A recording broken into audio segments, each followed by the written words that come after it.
Did you work hard at your job today? Did you work 6, 7, 8 hours, maybe a second job? And how much money did you make? How much money did you make this week? How about all last year?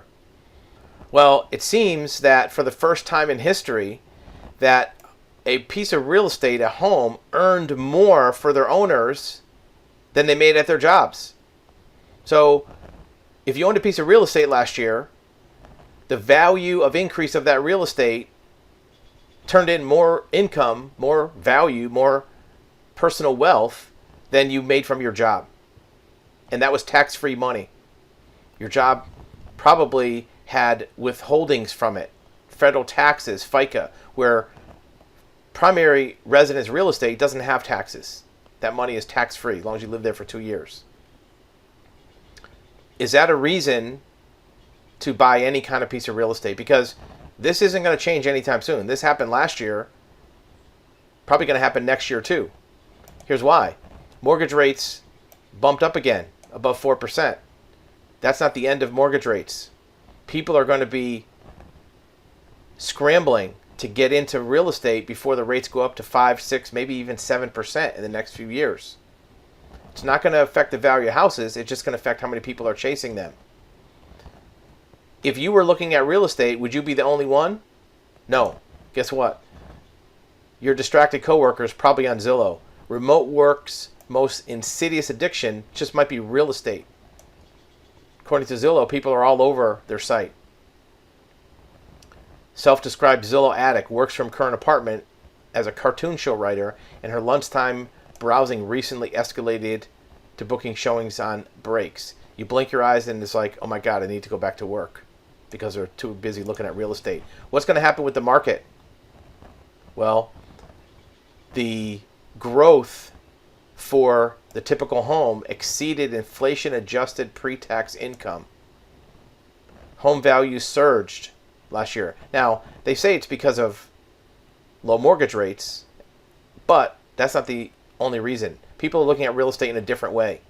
If you're not going to work, you're not going to your job, and you can have remote work, it's now more important that your home is something you can count on. If you live in an apartment that you're renting, you can't count on it. Your landlord could double your rent at the end of your lease. They could non-renew your lease at the end of your term. So having a home where you don't have to worry about the payment going up, you don't have to worry about not being able to live there, is important. Plus, you can make money on it. Surge in home prices. Now that was last year. The question you might have is, well, what's going to happen next year? You can look at our other videos where all of the economic indicators are pointing towards the same thing happening in 22 and 23 and beyond. If you think you can't buy a house because you can't afford it, you can look at our examples. $200,000 houses all over the country. You'll have a mortgage payment of about $1,000, which will be less than your rent. And you can usually get into that house for a down payment equal to first payment, last, and security on most apartments. U.S. homeowners, even with mortgages, gained $3.2 trillion in equity in 2021.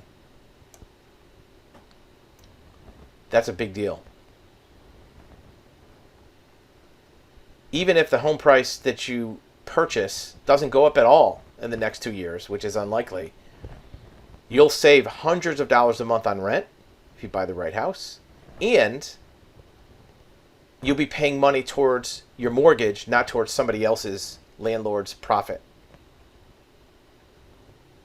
This is a urgent time to get into real estate, not in a speculative way.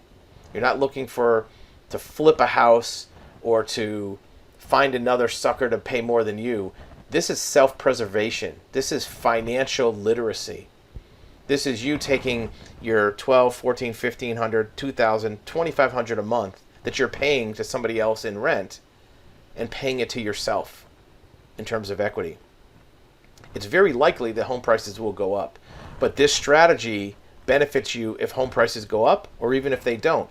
Even if home prices go down, which is so unlikely,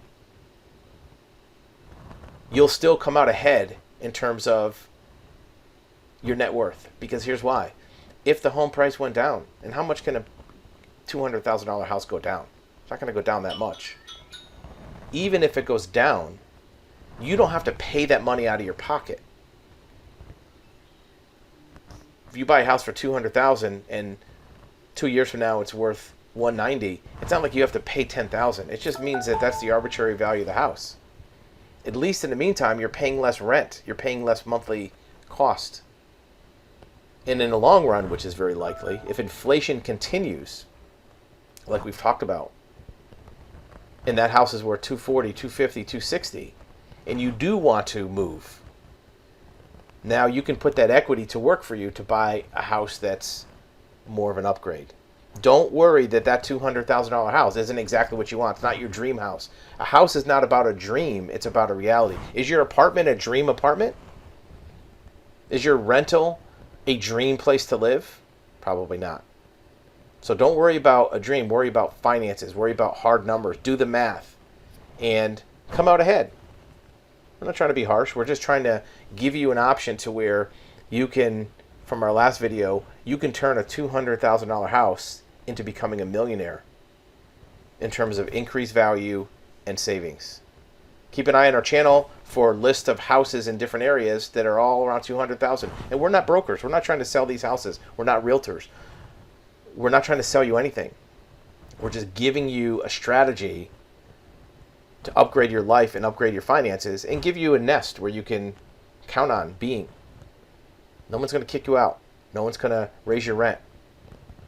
And if it's a single family house, you're not going to have neighbors right on the other side of your wall or above your ceiling. A little more elbow room. I hope this is helpful. Subscribe to our channel so you get notices when we post more examples of houses for sale. The next one is going to be $200,000 houses within a mile of the beach in a warm weather climate. That sounds interesting, doesn't it?